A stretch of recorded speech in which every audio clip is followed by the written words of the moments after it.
امام یافعی لکھتے ہیں کہ دو دوست تھے، دو دوستوں میں آپس میں محبت اور پیار تھا۔ ایک دوست کی کرامت یہ تھی، دوست کی کرامت، کہ وہ جلتے ہوئے انگاروں میں ہاتھ ڈال دیتا تھا لیکن آگ اس کے ہاتھ پہ اثر نہیں کرتی تھی، آگ اثر نہیں کرتی تھی اس کے ہاتھ پہ۔ تو لوگ اس سے بہت پوچھتے تھے، یار تو اتنا صاحب کرامت آدمی کہ آگ تیرے ہاتھ پہ اثر نہیں کرتی، وجہ کیا ہے؟ تو وہ کہتا تھا چھوڑو یار، یہ ایک راز ہے، اسے راز ہی رہنے دو۔ سب نے پوچھا، نہ بتایا۔ ایک دن اس کا قریبی کٹر پکا دوست، بڑا پیارا چہیتا دوست اس سے کہتا، یار تو سب کو نہیں بتاتا، مجھے تو بتانا۔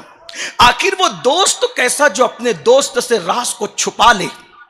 اس نے کہا، یار اگر تو میری بات جاننا ہی چاہتا ہے تو پھر دل تھام کے سن، یہ بہت بڑا راز تھا زندگی کا جو میں نے سب سے چھپایا لیکن تجھے بتاتا ہوں۔ کہا وہ کیا؟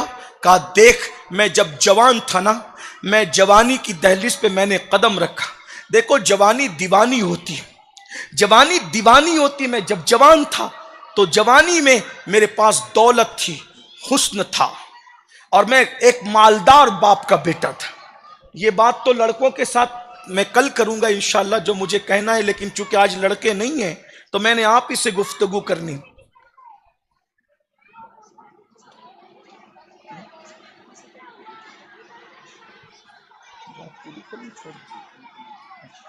جی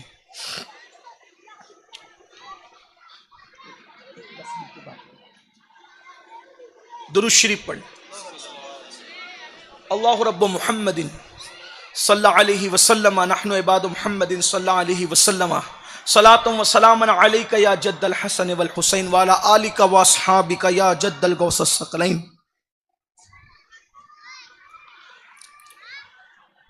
لوگ پوچھتے تھے کہ تو آگ میں ہاتھ ڈالتے، آگ تیرے ہاتھ پہ اثر کیوں نہیں کرتی؟ کسی کو نہیں بتایا، دوستوں کو بتایا، میں جوان تھا، مالدار تھا، مالدار باپ کا بیٹا تھا۔ جوانی میں میری نظر میرے گھر کے سامنے ٹیرس پر کھڑی ہوئی ایک لڑکی پہ پڑ گئی۔ لڑکی بڑی خوبصورت تھی، بڑی حسین تھی، جمیل تھی، آنکھیں چار ہو گئی۔ میں نے سوچا پوری زندگی گنوا دوں گا، پوری دولت داؤ پہ لگا دوں گا، اس لڑکی کو میں حاصل کروں۔ جنون تھا، جوانی میں جنون ہوتا ہے، جوانی بہت جنونی ہو، جنون کہتے ہی پاگل پن کو ہے۔ جوانی کا جیم اور جنون کا جیم لازم و ملزوم، بس ہم اتنا ہی کہتے ہیں کہ جب دو جیم ایک ساتھ ہیں تو اس جنون کو عشق مجازی یعنی اپنے جیسے لوگوں کے جنون میں تبدیل کرنے کی بجائے جنون عشق مصطفیٰ میں تبدیل کر دو، انشاءاللہ دنیا بھی جنت بن جائے گی اور آخرت بھی جنت بن جائے گی۔ جنون ضرور ہو جوانی میں، لیکن عشق مصطفیٰ کا جنون، محبت رسول کا جنون۔ ارے دھوکہ دینے والوں سے کیوں دل لگاتے ہو نادانو؟ اگر دل ہی لگانا ہے تو جانے وفا سے دل لگاؤ، دنیا بھی سمر جائے گی اور آخرت بھی۔ اور عشق کو تڑپاتا ہے، عشق مصطفیٰ سکون عطا کرتا ہے، اور عشق کو ذلیل کرتے ہیں، عشق مصطفیٰ عزت دیتا ہے۔ ہر عشق جو ہے وہ زمین میں دھسا دیتا ہے، عشق مصطفیٰ کعبے کی بلندیوں پہ کھڑا کرتا ہے، اور عشق کو گمنام کر دیتا ہے، عشق مصطفیٰ نیک نام کر دیتا ہے، اور عشق کو بدنام کر دیتا ہے۔ عشق مصطفیٰ ایسی عزت عطا کرتا ہے، انسان قبر میں چلا جائے تو بھی اس کا نام باقی رہتا ہے۔ میرے امام کہتے ہیں عشق تیرے صدقے جلنے سے چھٹے سستے، جو آگ بجھا دے گی وہ آگ لگائی ہے، اور عشق لوگوں کے درمیان سر جھکا دیتے ہیں۔ عشق مصطفیٰ قبر میں نکیرین سے بھی عزت وصول کر لیتا ہے، نکیرین کرتے ہیں تعظیم میری، فدا ہو کے تجھ پہ یہ عزت ملی ہے۔ اللہ اکبر۔ تو وہ جوان کہتا ہے میں جوان تھا، خوبصورت تھا، حسین تھا، مالدار تھا، لڑکی سامنے نظر آئی، اس سے دل دے بیٹھا، آنکھیں چار ہو گئی، حاصل کرنے کی کوشش کی، لیکن وہ لڑکی کی تربیت ایسے ماحول میں ہوئی تھی، میں جتنے بھی ڈورے ڈالتا تھا سارے ڈورے ناکام ہوتے تھے، میں جتنی بھی لالچ دیتا تھا، اس کی تربیت ایسے ماحول میں ہوئی تھی کہ وہ لڑکی میرے دامے فریب میں نہیں آتی تھی، میرے مکر میں نہیں آتی۔ میں نے بہت لالچ دی، مال کی، شادی کی، اس کی اس کی اس کی، کسی پہ اس کی رال نہ ٹپکی، کسی پہ وہ نہیں للچائی۔ پتہ ہے کیوں؟ جسے آخرت کی اہمیت پتہ چل جاتی ہے وہ دنیا پہ کبھی رال نہیں ٹپکاتا، کیونکہ دنیا تو ختم ہونے، دنیا بہت تھوڑی سی، بہت بے وفا ہے دنیا، بہت بے وفا ہے۔ حضرت بہادر شاہ ظفر نے بڑی حسرت سے کہا تھا، عمر دراز مانگ کے لائے تھے 4 دن، 2 آرزو میں گزرے 2 انتظار میں. یہ دنیا ہے، صرف 2 دن کی. اور اتنے بڑے بادشاہ کو خود کی زمین پر قبر نصیب نہ ہوئی، یہ دنیا ہے. دیکھیں تو سے بہادر شاہ ظفر کی قبر انڈمان کے جزیرے میں ہے. اتنے بڑے اکھنڈ بھارت کا بادشاہ، اس کے جنازے میں 50 لوگ شریک نہ ہو. یہ دنیا ہے. دنیا سے تاج محل میں جو 200 ناشتوں کی ڈش لگایا کرتا تھا، اس کے جنازے میں 50 لوگ نہیں تھے.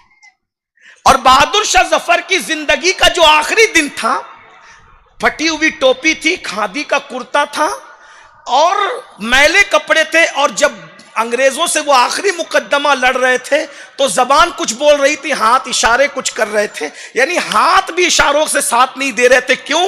اس لیے کہ اس دن بہادر شاہ اتنا بھوکا تھا کہ بھوک کی وجہ سے اس کی عقل کام نہیں کر. یہ دنیا ہے. کس دنیا پہ للچا رہے ہو؟ کس روٹی کپڑے مکان پہ للچا رہے ہو؟ تھوڑا خیال کر لو. دنیا کسی کے ساتھ. حضور سے لپٹ جاؤ، حضور کے قدموں سے لپٹ جاؤ. سب کچھ اپنا ہی اپنا ہے. حضور سب کچھ ہے اللہ کے بعد از خدا بزرگ توئی قصہ مختصر.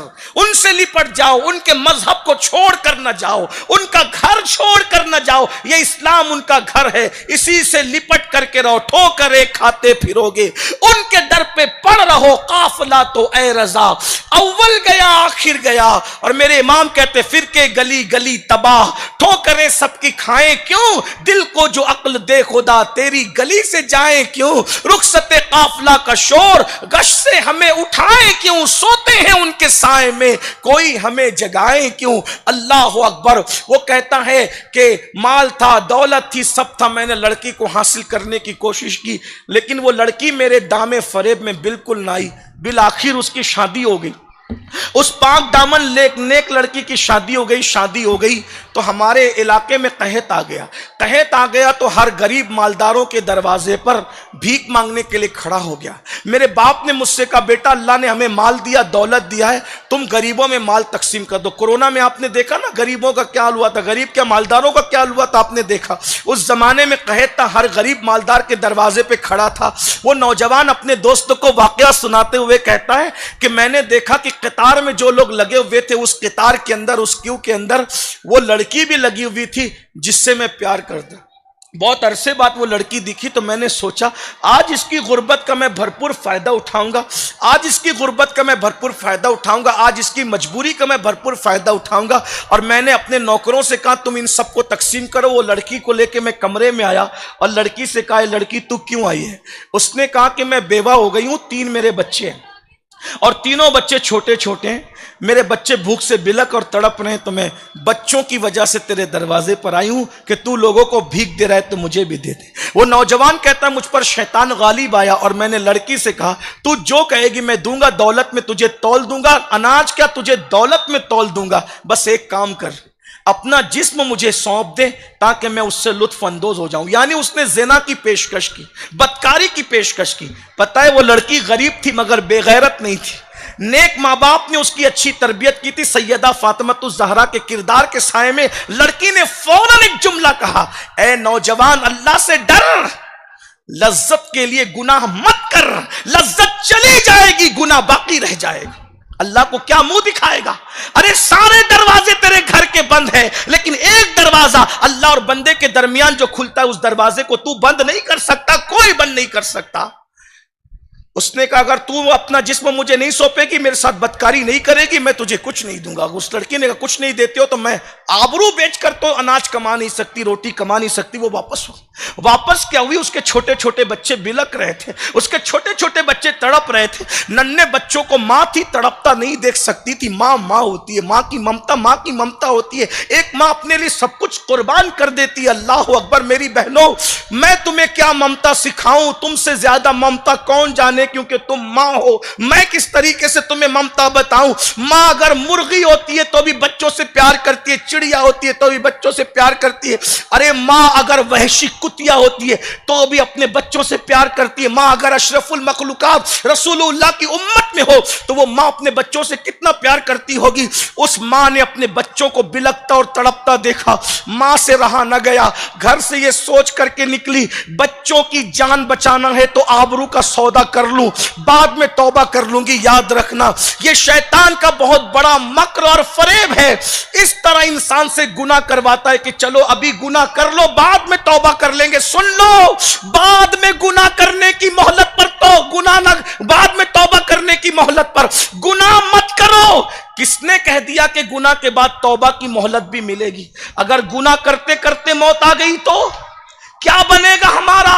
یہ دنیا تو 2 دن کی ہے, جو آخرت ہمیشہ رہنے والی ہے. والآخرۃ خیر وابقی, آخرت ہمیشہ رہنے والی ہے اور بہتر ہے. آخرت برباد ہو جائے گی, آخرت تباہ ہو جائے گی میری بہنوں. اس لڑکی نے یہ سوچ کر کے چلو ابھی روٹی حاصل کرنے کے لیے گناہ کر لو بعد میں توبہ کر لیں گے, لیکن جیسے اس کے پاس ہے اس نے کہا کیا اپنا جسم دے دو گی؟ زبان سے ہاں نکلنے سے پہلے بدن لرز گیا, کیونکہ وہ جانتی تھی اللہ دیکھ رہا ہے. ان اللہ کان علیکم رقیبا, اللہ دیکھ رہا ہے, اللہ دیکھ رہا ہے, اس کا تصور تھا. کانپ گئی. اور اس کے بعد جب اس مرد نے کہا کہ تو جو کہے گی میں دینے تیار ہوں, بس اتنا کہ اپنا جسم دے دے, اس نے اس شخص سے کہا خبردار, اچھی طرح یاد رکھ, میں آبرو دے کر کے بچوں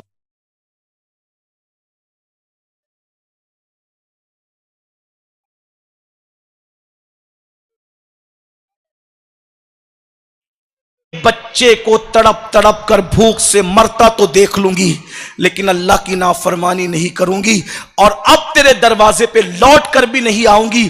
یہ کہہ کر وہ لڑکی جیسے ہی پلٹ کر کے گئی, اللہ نے اس کا دل بدل دیا. یاد رکھنا اللہ کا وعدہ ہے جو مجھ سے ڈر کے گناہ چھوڑ دے میں اسے ایسی جگہ سے رزق دیتا ہوں جہاں اس کا گمان بھی نہیں جاتا.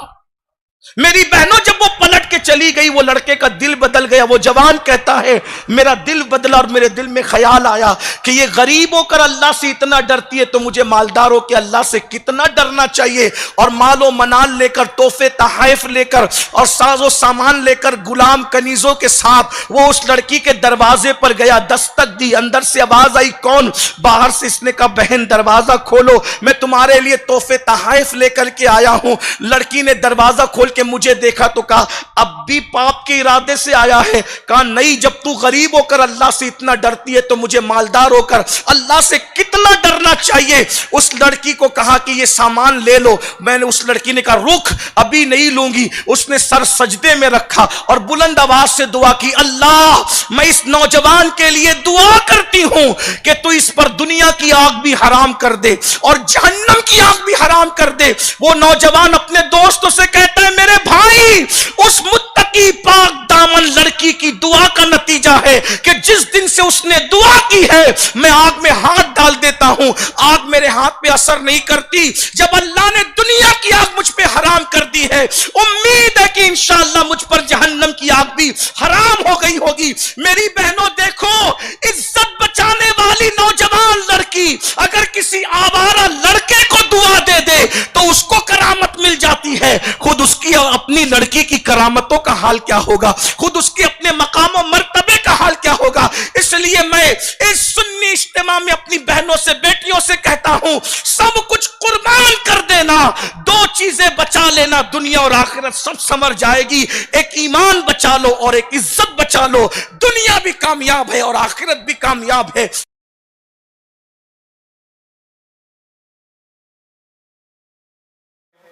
یہ دور سوشل میڈیا کا دور ہے, یہ دور ٹیکنالوجی کا دور ہے, یہ دور مشینوں کا دور ہے, یہ دور بظاہر تہذیب, تمدن اور کلچر کو کچل کر کے انسان ہواؤں میں پرواز کرنے کی کوشش کر رہا ہے. مشینیں ترقی کر رہی ہے اور انسان زوال پذیر ہو رہا ہے. گفتگو ترقی کر رہی ہے, عمل زوال پذیر ہو رہا ہے. تہذیبیں پیروں تلے کچلی جا رہی ہے, باتیں بڑی بڑی کی جا رہی ہیں. ایسے ہمہ ہمی کے ماحول میں, ایسے طوفان بدتمیزی کے ماحول میں جہاں لوگوں کا رشتہ اللہ سے کمزور ہوا, اس کے رسول سے کمزور ہوا, صحابہ کرام سے کمزور ہوا, اہل البیت سے کمزور ہوا, اسی طریقے سے جہاں ایمانیات کے رشتے کمزور ہوئے وہیں پر خونی رشتوں کی بھی اہمیت کم سے کم ہوتی چلی گئی، اس لیے کہ جب ایمان کا رشتہ مضبوط ہوگا تو خون کے رشتوں کی بھی اہمیت ہوگی، جب ایمان کا رشتہ ہی کمزور ہو جائے گا تو خون کے رشتوں کی اہمیت کیا رہ جائے گی۔ جس قوم کا حال یہ ہو کہ وہ اللہ جو روزی بھی دیتا ہے، بتاؤ کون سا مسلمان ہے جو جنگل میں رہے، بیابان میں رہے، اور کون سا مسلمان ہے جس نے کبھی علی با بھی نہ پڑھا ہو، کون سا مسلمان ہے جس نے پوری زندگی نماز بھی نہ پڑھی ہو؟ کیا اس مسلمان کو یہ پتا نہیں کہ روزی دینے والا کون ہے، رزق دینے والا کون ہے؟ ساری کائنات کہتی ہے کہ روزی دینے والا اللہ ہے۔ صرف مسلمان نہیں بلکہ جو مسلمان نہیں ہے وہ بھی یہ کہتے ہیں کہ روزی دینے والا اوپر والا ہے، وہ اپنے اپنے انداز میں کہتے ہیں، حالانکہ ہم اللہ رب العزت کے لیے احتیاطی طور پر اس طرح کے الفاظ نہیں کہتے، لیکن بہرحال دوسری قومیں ایسا کہتی ہے۔ روزی دینے والا اللہ ہے، اللہ رب العزت روزی دیتا ہے۔ بتاؤ مجھے، روزی اللہ دیتا ہے، ہر مسلمان کا ایمان ہے۔ ماں کے پیٹ میں خوبصورت شکل جس نے بنائی ہے وہ کون ہے؟ وہ صرف اللہ ہے۔ اللہ کے سوا اور کوئی ہے جس نے جو اتنی خوبصورت شکل بنا سکتا ہے؟ اللہ اکبر۔ ذرا آئینے میں اپنی شکل دیکھ کر جو بار بار اتراتے ہو، کبھی یہ بھی سوچا یہ شکل اگر اللہ خوبصورت نہ بناتا تو کیا میں آئینے کے سامنے کھڑے ہو کر کے اتراتا؟ میں آئینے کے سامنے اس طریقے سے کھڑے ہونے کا حقدار ہوتا؟ کبھی سوچا اپنی شکل کو دیکھ کر اللہ نے کتنا خوبصورت بنایا؟ اے انسان، اللہ نے تجھے کتنا حسین بنایا، اللہ نے تجھے کتنا خوبصورت بنایا۔ روزی دینے والا اللہ، رزق دینے والا اللہ، خوبصورت شکل بنانے والا اللہ، اچھے خاندان میں پیدا کرنے والا اللہ، چلنے کی طاقت دینے والا اللہ۔ مجھے بتاؤ، اگر اللہ چلنے کی طاقت نہ دیتا، پیروں پر کھڑے ہونے کی طاقت نہ دیتا، تو کیا ہم اللہ اکبر لوگوں کا بوجھ اٹھا سکتے تھے؟ بلکہ لوگوں پر بوجھ بن جاتے۔ جاؤ جا کر کے میری قوم کے جوانوں، دن دناتے ہوئے زمین پر چلنے والوں، جا کر کے ان کے دل سے پوچھو جو بستر پر معذور ہو کر کے پڑے ہیں، جن کے پیروں میں چلنے کی طاقت نہیں ہے، یہ طاقت کس نے دی ہے؟ کسی ڈاکٹر نے نہیں دی، ماں باپ نے نہیں دی، بھائیوں نے نہیں دی، آپ نے خود سے یہ طاقت نہیں کمائی۔ اگر اللہ کسی کو چلانا نہ چاہے تو بڑے سے بڑا مالدار بھی اس کو چلا نہیں سکتا، بڑے سے بڑا ڈاکٹر بھی اس کو چلا نہیں سکتا۔ یہ اللہ کے انعامات ہیں۔ پیروں میں طاقت اس نے دی، آنکھوں میں دیکھنے کی طاقت اس نے دی، کان کو سننے کی طاقت اس نے دی، زبان کو بولنے کی طاقت اس نے دی۔ ارے کیا ہے جو اس نے نہیں دیا؟ ہر نعمت اس نے دی ہے، لیکن ٹیکنالوجی کے اس دور میں یہ قوم اللہ کی بھی بے وفا ہو گئی۔ اللہ اکبر۔ جو روزی دے رہا ہے اس سے وفاداری نہیں کرتے، جو روزی دے رہا ہے اس کے لیے ٹائم نہیں نکالتے۔ مجھے بتاؤ تو صحیح، ہم کس سے وفا کریں گے؟ اللہ اکبر۔ اپنی بے بسی کا رونا رونے والوں، اپنی تباہی کا رونا رونے والوں، اپنی بربادی کا رونا رونے والوں، مجھے بتاؤ میرے بھائیوں، میری قوم کے جوانوں، اللہ سب کچھ دیتا ہے، اس کے لیے 10 منٹ کا ٹائم نہیں نکالتے۔ مسجدیں تو بنا رہے ہو، کیا سجدوں کا شوق بھی پیشانیوں میں ہے؟ ہمیں تو ڈر لگتا ہے، اللہ نہ کرے اگر یہی صورتحال رہی، مسجدیں تو ہوگی، کہیں ایسا نہ ہو کہ مسجد کے دروازوں پر تالے لگے رہے اور لوگ مسجدوں کا مذاق اڑاتے رہے، مسجدوں کے اندر دھول پڑی رہے اور ہفتے میں ایک دن یہ معمول بن جائے۔ اللہ نہ کرے وہ دن دیکھنے سے پہلے اللہ ہمیں ایمان پر مدینہ منورہ میں موت نصیب فرمائے۔ لیکن اتنا ضرور کہوں گا، کہیں ایسا تو نہیں ہوگا کہ جمعرات کے دن مسجد کو صاف کیا جائے گا اور جمعہ کی 2 رکعت پڑھ کے بند کر دی جائے گی؟ اور یہ صورتحال بہت سارے علاقوں میں پیدا ہو رہی ہے۔ اپنے آپ میں ڈوب کر سوچو، اگر کوئی ایک گلاس پانی دے دے، اس کے احسان تلے دبے رہ کرتے ہو جس اللہ نے سب کچھ دیا اس سے وفا نہ کرو گے تو پھر وفا کس چیز کا نام ہے؟ کس سے وفا کرو گے؟ آج پوری دنیا کے اندر کچلے جا رہے ہو، تباہ کیے جا رہے ہو، برباد کیے جا رہے ہو، حالات کا رونا رونے والوں جب قوم خدا کے ساتھ غداری کرتی ہے تو قدرت پھر ان کو تباہ کرنے کے لیے ظالموں کو مسلط کر دیتی ہے۔ اللہ اکبر۔ اس لیے ذرا ہوش کے ناخن لو، دنیا کے حالات ابھی ایک پل میں بدلتے ہیں، بس مسلمانوں کو بدلنے کی ضرورت ہے، اپنے آپ کو تبدیل کرنے کی ضرورت ہے۔ میں بات عرض کر رہا تھا اللہ کے کتنے احسانات ہیں، ہم اللہ کے وفادار ہیں۔ اللہ اکبر۔ پھر اس کے بعد اللہ کے بعد سب سے زیادہ احسانات جس ہستی کے ہیں اس ہستی کو محمد رسول اللہ کہتے ہیں، سید المعصومین کہتے ہیں، سید الانبیاء کہتے ہیں، طٰہٰ و یاسین کہتے ہیں، مزمل و مدثر کہتے ہیں۔ ایک بات کہوں، بلکہ خدا نے ہمیں جو نعمت دی ہے نہ میرا چہرہ دیکھ کر دیا نہ تمہارا چہرہ دیکھ کر دیا، اس لیے کہ قدرت غیور ہے، وہ قہار ہے، وہ جبار ہے، وہ ہرگز نہ دیتا، روٹی کا ٹکڑا بھی نہیں دیتا اگر ہمارا چہرہ دیکھتا۔ علماء کرام کی دعا لینے کے لیے توجہ چاہتا ہوں، میں ان کی معلومات میں اضافہ تو نہیں کر سکتا لیکن صرف اس لیے ان کی توجہ چاہتا ہوں، اگر غلطی کروں تو میری اصلاح کریں گے۔ اگر قدرت ہمارے عمل کو دیکھ کر ہمیں دینا چاہتی تو روٹی کا ٹکڑا بھی ہمیں نصیب نہ ہوتا، اگر قدرت ہمیں ہمارے اعمال کو دیکھ کر دینا چاہتی تو ایک سانس بھی قدرت نہ دیتی، مگر اللہ نے قدرت نے ہمارے چہرے نہیں دیکھے، جو کچھ دیا ہے سب مصطفیٰ جان رحمت کے صدقے میں عطا فرمایا ہے، اس لیے وہ ہمیں دیکھ کر نہیں دیتا، وہ تو محبوب کا چہرہ دیکھ کر دیتا ہے۔ حبیب میں ان کو نہیں دیکھتا، میں تو تیری صورت کو دیکھتا ہوں، حتیٰ کہ دنیا کی نعمت بھی دوں گا تو ان کو دیکھ کر نہیں، اور اگر جنت بھی دوں گا تو ان کو دیکھ کر نہیں۔ تو جس کو کہے گا تیری صورت دیکھی جائے گی اور لوگوں کو جنت میں داخل کر دیا جائے گا۔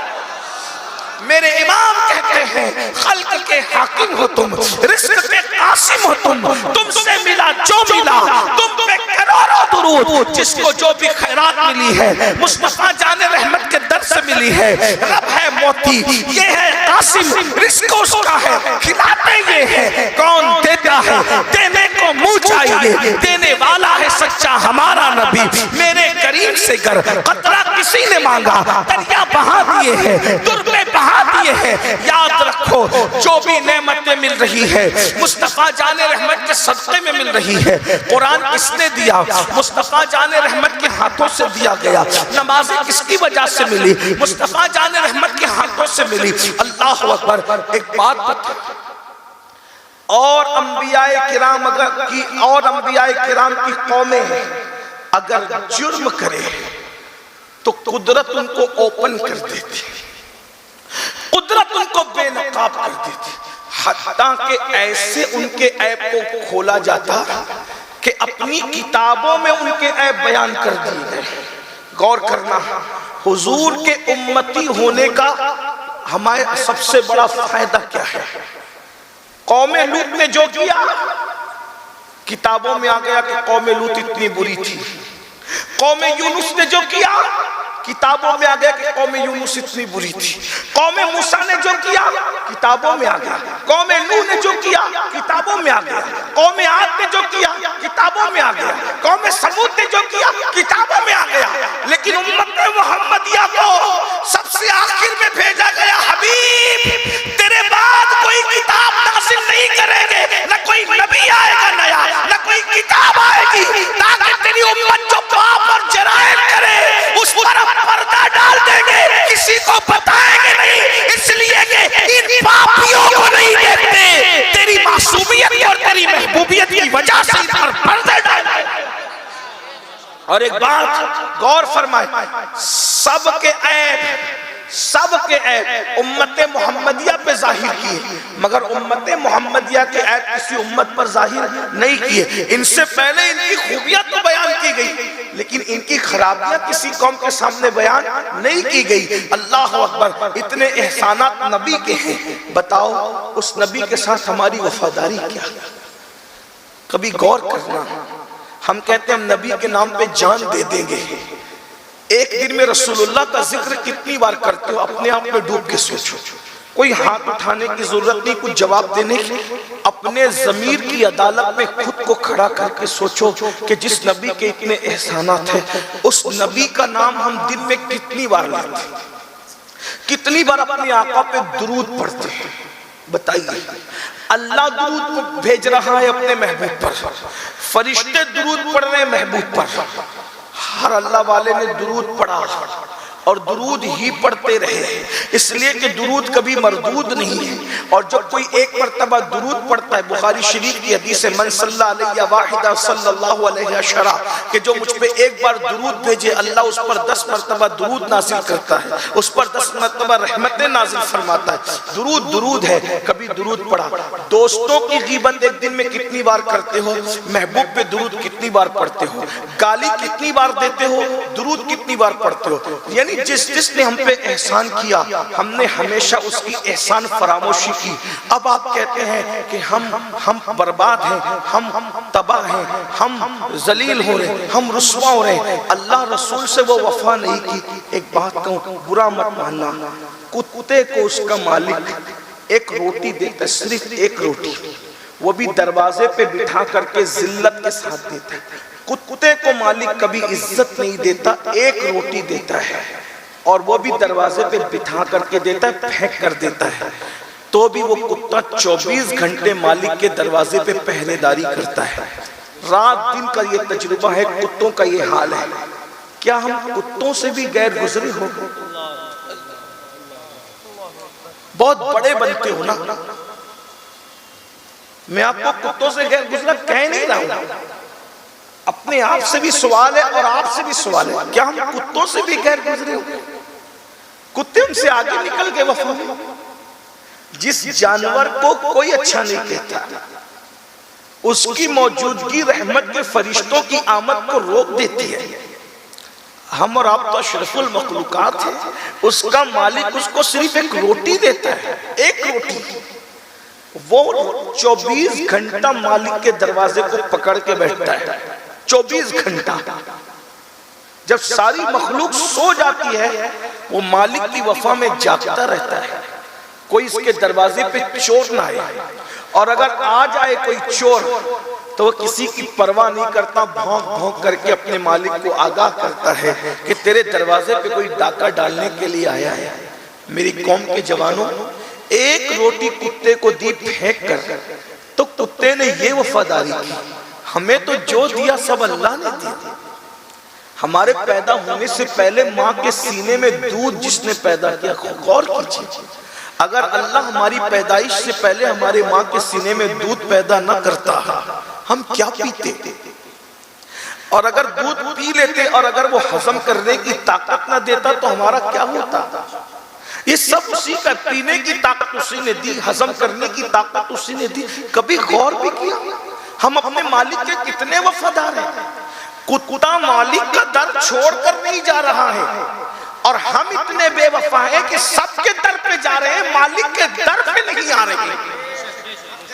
وہ مالک کے دروازے سے نہیں جاتا، ہم مالک کے دروازے پر آتے نہیں۔ ہم کون ہیں؟ مسلمان تو ایسا نہیں ہو سکتا، مسلمان ایسا نہیں، جو مسلمان رسول اللہ بنانے کے لیے آئے تھے وہ مسلمان تو ایسا نہیں ہو سکتا۔ ہم کون سے مسلمان ہیں؟ جیسا مومن رسول اللہ بنانے کے لیے آئے تھے ویسا مومن تو ایسا نہیں ہو سکتا۔ ہم کون سے مومن ہیں؟ ہم کیسے مسلمان ہیں؟ کبھی غور کیا، کبھی توجہ کی؟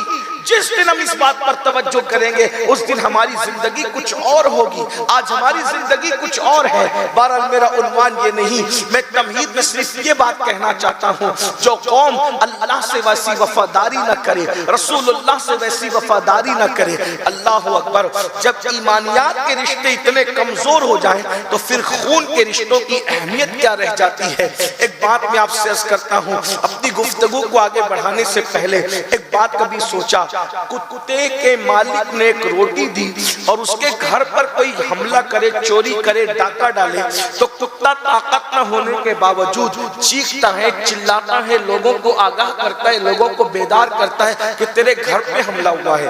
آج مجھے بتاؤ, اللہ نے ہمیں سب کچھ دیا ہے اور اس کا پسندیدہ دین اسلام ہے, آج اس پر حملے ہو رہے ہیں, ہمیں اس کی فکر کیا ہے, ہم نے اس کا دفاع کرنے کے لیے کیا پلان کیا ہے, ہم نے دین کو بچانے کے لیے کیا پلان کیا ہے. بڑی معذرت کے ساتھ ہم اپنی صحت بچانے کے لیے تو بہت جتن کرتے ہیں, ہم اپنا مال بچانے کے لیے تو بہت جتن کرتے ہیں, دین بچانے کے لیے کیا پلان ہے.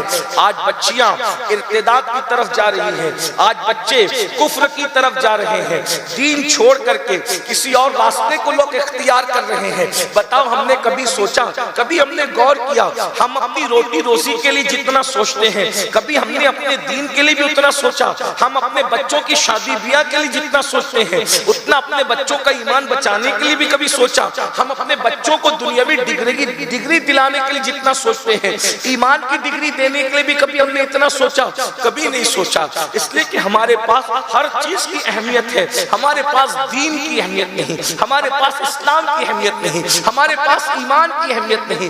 کل کے مسلمان اور آج کے مسلمان میں فرق یہی ہے, کل کا مسلمان جان سے زیادہ دین اور ایمان کو اہمیت دیتا تھا اور آج کا مسلمان دین اور ایمان کو بھول کر کے صرف روزی روٹی کے چکر میں پھنس کر کے رہ گیا. دنیاوی عزت چاہیے, دنیاوی وقار چاہیے, دنیا کا مال چاہیے, اچھے مکانات چاہیے. میرے عزیز, کتنا بھی اچھا مکان تو بنا لے, کیا جنت سے اچھا ہو سکتا ہے؟ اور ایک دن مرے گا تو یہ مکان چھوڑ کے جائے گا. بولو, باپ دادا مکانات چھوڑ کے گئے کہ نہیں گئے؟ ہمارے پردادا مکانات چھوڑ کے گئے کہ نہیں گئے؟ بڑے بڑے مالدار, کروڑ پتی, اربوں پتی, بڑی بڑی بلڈنگیں بنا کر کے, مال دکانیں چھوڑ کر, مکان چھوڑ کر, حویلیاں چھوڑ کر, محلات چھوڑ کر گئے کہ نہیں گئے؟ ہم بھی چلے جائیں گے. جس مکان کو چھوڑ کر جانا ہے اس کے لیے اتنی محنت کی, اور وہ جنت جو ہمیشہ کے لیے ہے, جس میں داخل ہونے کے بعد کبھی اس کو چھوڑ کے کہیں نہیں جانا, اس کے لیے ہم کیا کر رہے ہیں, اس کے لیے کیا کاوشیں کر رہے ہیں, اس کے لیے کیا کوششیں کر رہے ہیں. مطلب یہی ہے کہ ہم نے دین کو زبانی طور پر تو کہا کہ یہ دین حق ہے, لیکن عملی طور پر کہیں ایسا تو نہیں کہ دین کے بارے میں ہمیں معاذ اللہ یقین اتنا نہیں جیسا کہ ایک مومن کامل کو ہونا چاہیے. میرے بھائیوں, دین پر یقین پیدا کرو. جہاں جھوپڑے میں بھی زندگی گزر جائے گی, محلوں میں بھی زندگی گزر جائے گی, لیکن ایک دن چھوڑ کر کے جانا ہے. یہاں مجھے ایک بات یاد آئی, گفتگو کا آغاز کرنے سے پہلے, اپنے عنوان پہ آنے سے پہلے مجھے ایک بات بڑی خوبصورت یاد آئی. آج سب کو اچھا مکان چاہیے, بالکل, اللہ تم سب کو عطا کرے. سب کو مال چاہیے, اللہ تم سب کو عطا کرے. لیکن اتنا یاد رکھنا, دنیا میں ایسے رہو جیسے کشتی سمندر میں رہتی. جب تک کشتی سمندر میں رہے گی کامیاب رہے گی. جس دن سمندر کشتی کے اندر آ گیا اس دن کیا ہوگا؟ کشتی ڈوب جائے گی. دنیا میں رہو, دنیا کو اپنے اندر مت رکھو. کل کا مسلمان دنیا میں تھا, آج ہمارے اندر دنیا گھس گئی, اس لیے ہم ڈوب رہے ہیں. کشتی کے اندر سمندر آ جائے تو کشتی سمندر میں غرق ہو جائے گی, اور مسلمان کے اندر اگر دنیا آ گئی تو اللہ نہ کرے کہ کفر اور گمراہی کے دلدل میں ہم ڈوب نہ جائیں. کچھ بھی بنا لو, ایک دن چھوڑ کے جانا ہے. آخرت ہمیشہ کی, والآخرت خیر وابقیٰ, آخرت باقی رہنے والی اور بہتر بھی ہے. آخرت کی تیاری کرو. ایک بادشاہ تھا, اس کو محل بنانے کی سوچی, اور اس نے سوچا کہ میں ایسا محل بناؤں گا کہ اس میں کوئی کمی نہیں ہوگی, کوئی کمی نہیں ہوگی, کوئی عیب نہیں ہوگا. اور اس نے بڑے بڑے انجینئر اور ہنرمند اور لوگوں کو جمع کیا, اور زمین بھی ایسی کہ بہت مناسب تعمیر، نقشہ وقشہ سب، اور جب سب بن گیا تو بادشاہ کا جب محل تیار ہو گیا تو اس نے بڑے بڑے علماء، زعماء، دانشور، مفکرین، مدبرین، ناقدین سب کو بلایا اور بلا کر کھانا کھلایا اور کہا کہ میرے محل میں جو عیب ہے اس کو بیان کرو۔ اب ظاہر سی بات ہے، مال آتا ہے تو لوگ چاپلوسیاں بھی کرتے ہیں۔ جتنی چاپلوسیاں لوگ مالداروں کی کرتے ہیں، کس کی کرتے ہیں؟ جس کے آنگن میں امیری کا شجر لگتا ہے اس کا ہر عیب زمانے کو ہنر لگتا ہے۔ اگر غریب کوئی غلطی کر جائے تو سب لوگ اس پہ ٹوٹ پڑتے ہیں، لیکن مالداروں کی ساری غلطیاں لوگوں کو ہنر لگتا ہے۔ غریب کے نکاح میں جائیں گے تو تیور کچھ اور ہوتے ہیں ہمارے، اور مالداروں کے یہاں جائیں گے تو بھیگی بلی بن کر کے جائیں گے۔ جو قوم مال سے اتنا مرعوب ہو، کہیں اس قوم کا شجرہ قلب و نظر فرعونیت سے تو نہیں ملتا ہے۔ کیا ہے؟ جنازوں کو بھی مال میں تقسیم کر دیا، شادیوں کو بھی مال میں تقسیم کر دیا، رشتہ داریوں کو بھی مال میں تقسیم کر دیا۔ اگر دیکھو کہ لوگ کندھے پہ کندھا بدل رہے ہیں تو سمجھ جاؤ کسی امیر شہر کا جنازہ ہے، اور جس کے جنازے میں کوئی جنازہ پڑھانے والا بھی نظر نہ آئے تو سمجھ جاؤ بیچارے کسی مفلس کا جنازہ ہے۔ یہ حالات ہم نے شادیوں کو، مصافوں کو، جنازوں کو، میتوں کو، خوشیوں کو، غموں کو مال کی بنیاد پر تقسیم کیا۔ یار کی بنیاد پر کون کہاں جاتا ہے؟ یار کی بنیاد پر کون کہاں جاتا ہے؟ ہم تو مال کی بنیاد پہ جاتے ہیں۔ یاد رکھنا، مال سب کچھ نہیں ہے، یار کی محبت بڑی چیز ہے۔ والذین آمنوا اشد حبا للہ، مومنوں کی شان یہ ہے کہ وہ اللہ سے ٹوٹ کر محبت کرتے ہیں۔ خدا کی محبت دل سے نکل گئی، مال کی محبت دلوں میں گھر کر گئی۔ دنیا دنیا دنیا دنیا میں ڈوب گئے۔ اسلام دنیا سے نہیں روکتا، لیکن اسلام کا ضابطہ ہے نہ ترک دنیا ہو نہ غرق دنیا ہو۔ اسلام درمیان کی راہ سکھاتا ہے۔ تو بہرحال مالدار تھا، بادشاہ تھا، جس کو دیکھا سب نے کلابے ملا دی، تعریف پہ تعریف، تعریف پہ تعریف، خوب تعریف کی۔ کیا محل بنایا اور کیا نقشہ بنایا اور کیا زمین کا انتخاب کیا اور کیا کمرے بنائے اور یہ اور وہ اور وہ اور وہ، سب کھا کے تعریف کر کے چلے گئے۔ تو اگر مالدار بھی دانشور ہو تو سوچتا ہے بھئی جو باتیں کہی جا رہی ہے اس کا میں مستحق بھی ہوں کہ نہیں۔ بادشاہ سوچنے لگا جتنے آئے تھے سب کھائے، اور جو جس کا کھایا اس کا گایا، چلے گئے۔ اخیر میں ایک اللہ والا آیا جس کو مال سے نہیں بلکہ یار سے پیار تھا۔ اس نے کہا بادشاہ ہم تیرا کھائیں گے تو نہیں، بادشاہ تیرا کھائیں گے تو نہیں، اس لیے کہ تو بادشاہ ہے، تیرے یہاں حلال و حرام کی اتنی تمیز نہیں ہے، تو ہم نہیں کھائیں گے۔ البتہ محل چیک کر کے ہم بتا ضرور دیں گے کہ محل میں عیب کیا ہے، اور پورے محل کا چکر لگا کر کے پھر اللہ والے نے بادشاہ سے کہا کہ بادشاہ تیرے محل میں 2 عیب ہیں اور بہت بڑے عیب ہیں۔ اب غور کرنا اللہ والے کس انداز سے، کس نظریے سے دیکھتے ہیں چیزوں کو۔ تیرے محل میں 2 عیب ہیں۔ نمبر 1، یہ ہمیشہ نہیں رہے گا، پہلا عیب یہ ہے۔ ہم سب کے گھروں کا یہی عیب ہے، پہلا عیب۔ اگر واقعی اللہ کے لیے تقریر سننے آئے اور محفل میں شرکت کرنے آئے ہو تو دل کے کانوں کو وا کر لو، دل کے کانوں کو کھول کر کے سنو۔ مال کلکتہ، دلی، لندن، امریکہ، دبئی تک کمانے، سعودی تک کمانے کے لیے جاتے ہو، گھر بنائیں گے، بناؤ، اچھی چیز ہے، لیکن یہاں کا فانی گھر بنانے سے پہلے وہاں باقی رہنے والے گھر پہ بھی توجہ دو، اس کی طرف بھی توجہ کرو۔ تو بادشاہ سے کہا کہ تیرے محل میں 2 عیب ہیں، ہم سب کے گھروں میں 2 عیب ہیں، کچھ ہو نہ ہو لیکن یہ 2 عیب ہیں۔ پہلا، یہ ہمیشہ نہیں رہے گا، اور نمبر 2، اس گھر میں رہنے والا ہر فرد مرے گا۔ 2 عیب ہیں، اس گھر میں رہنے والا ہر فرد مرے گا اور یہ گھر ہمیشہ نہیں رہے گا۔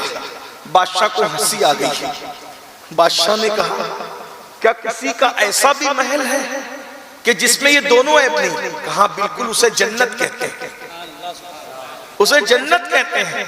وہ جنت ہمیشہ رہے گی، اور جو جنت میں چلا جائے گا اس کو کبھی موت نہیں ہوگی۔ اور وہ کتنی مہنگی ہے۔ گفتگو کا اور ایک حصہ آپ کے ساتھ، بھائی جو ایسی جنت ہو جو ہمیشہ رہنی ہے اور اس میں داخل ہونے والا کبھی مرے گا بھی نہیں، تو مہنگی کتنی ہے؟ اتفاق کی بات ہے کہ وہ بہت سستی ہے، جنت ہے بہت سستی، لیکن ہمارے پاس اس کی قیمت دینے کے لیے ہے کچھ نہیں۔ امام کہتے ہیں وہ تو نہایت سستا سودا بیچ رہے ہیں جنت کا، ہم مفلس کیا مول چکائیں، اپنا ہاتھ دکھا لی ہے۔ آپ غریب ہو یا امیر ہو، چیز اس کو ملتی ہے جس کے پاس قیمت ہوتی ہے۔ اگر میں یہاں یہ بات کہہ دوں کہ یہ مائک میں بیچ رہا ہوں یا میں اپنا یہ موبائل بیچ رہا ہوں، کوئی خریدے گا تو لوگ کہیں گے کون سی چیز سے آپ بیچیں گے؟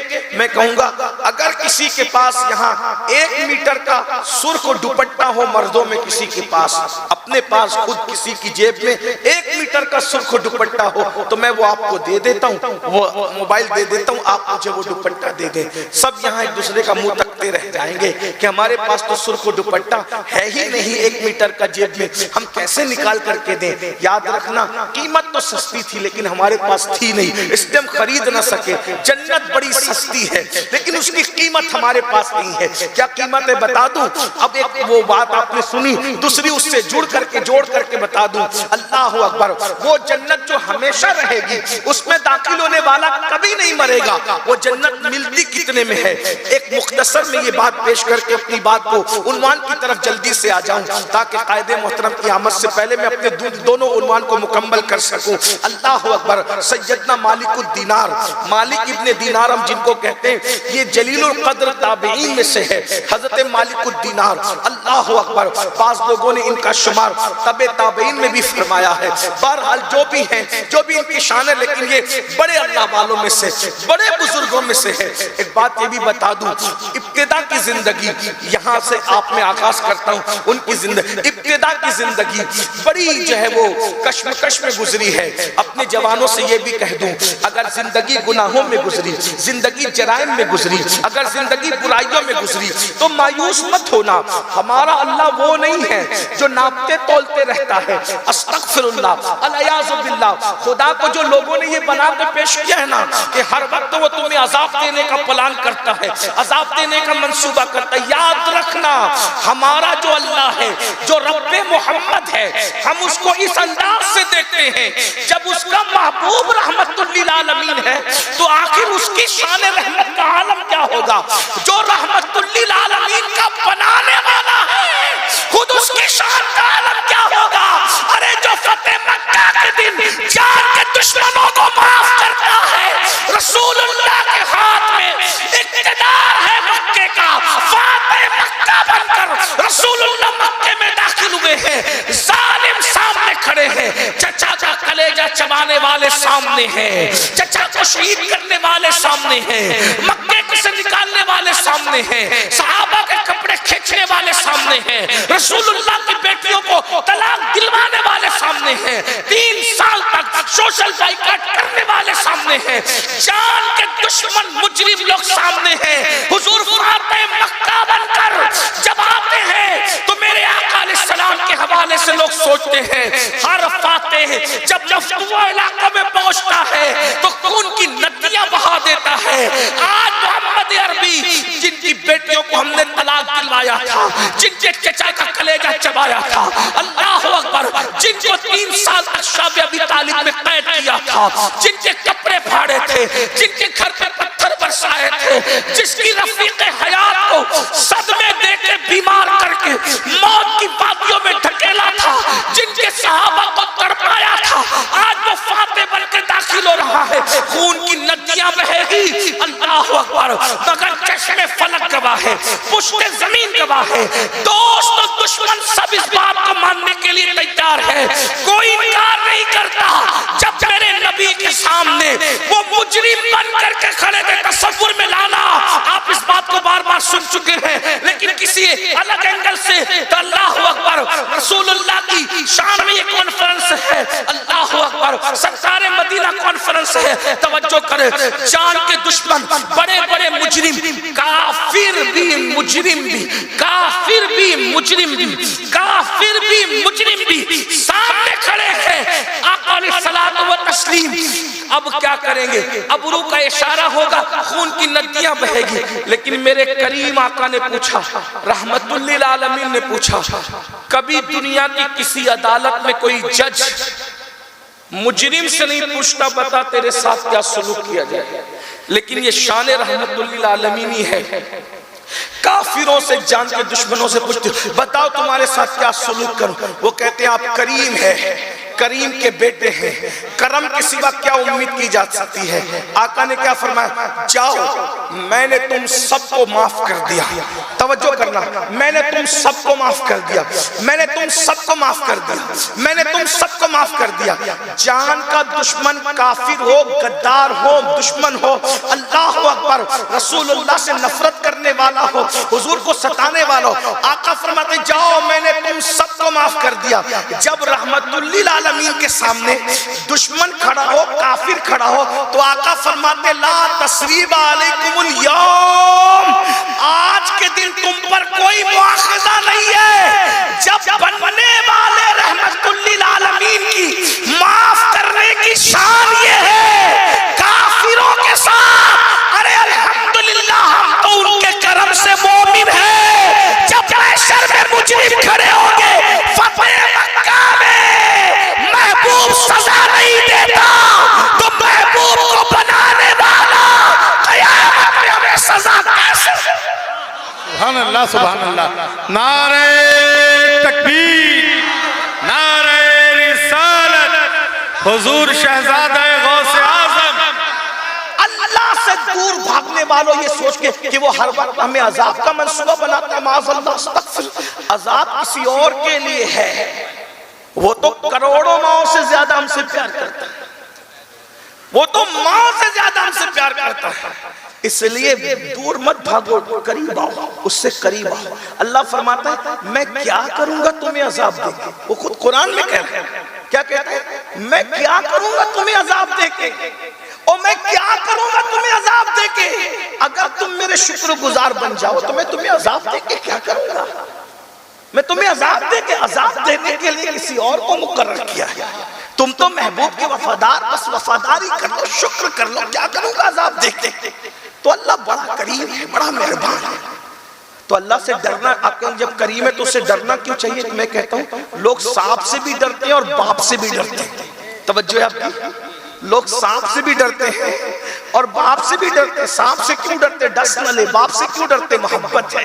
تو اللہ سے ڈرنا کون والا ہے, سانپ والا نہیں ہے. اللہ سے ڈرنا محبت والا ہے, یار کہیں ناراض نہ ہو جائے. اس لیے کہ جہنم کا عذاب اللہ سے محبت کرنے والوں کے نزدیک اتنا سخت نہیں ہے جتنا اللہ کا ناراض ہو جانا سخت ترین چیز ہے. ان کے لیے تو اللہ کی رضا سے بڑھ کر کوئی چیز ہے ہی نہیں. تو میں جلدی جلدی بات کی طرف آنے لگا ہوں. کیا حضرت مالک الدینار زندگی پہلے بہت افراتفری میں, کشمکش میں گزری, حتیٰ کہ مالک الدینار جو تھے ابتدائی زندگی میں طبلہ بجاتے تھے, طبلہ بجانے کا کام کرتے تھے, طبلہ بجاتے. حالانکہ میں اپنے جوانوں کو دین کے قریب لانے کے لیے بات کرتا ہوں. جو بھاگتے ہو نا, ارے مولانا ہم تو گنہگار ہیں. میرے بھائی بہت گنہگار لوگ زندگی گزار چکے ہیں, لیکن اللہ نے ان گنہگاروں کو بہت اپنے قریب کر کے بہت بڑا بنا دیا. آج کے بڑے بڑے نیک اور پرہیزگار لوگ ان کی دھول کو نہیں پہنچ سکتے. طبلہ بجاتے تھے. ایک دن طبلہ بجانے کے لیے ایک مجرا کرنے والی عورت کے ساتھ گئے, اور جانے کے بعد جو ہے وہ تھک گئے طبلہ بجاتے بجاتے. تو سب کمرہ چھوڑ کے اپنے اپنے گھروں کو چلے گئے. رقص و سرود کی محفل تھی. مالک الدینار کو نیند نہیں آ رہی تھی. اچانک طبلے سے آواز آئی, مالک کیا وہ دن نہیں آیا کہ تو سدھر کر اللہ کی طرف آ جائے. تو سوچا طبلے سے آواز آ رہی, اس کا مطلب یہ کہ میرا اللہ جب اپنا بنانا چاہتا ہے تو امین القادری جیسے کسی مقرر کا محتاج نہیں بناتا. امین القادری کی اوقات کیا ہے کہ کسی کو اللہ کی طرف لائے. وہ تو شان والا ہے جسے اپنا بنانا چاہتا ہے, پھر طبلے کو بھی ناصح بنا دیتا ہے.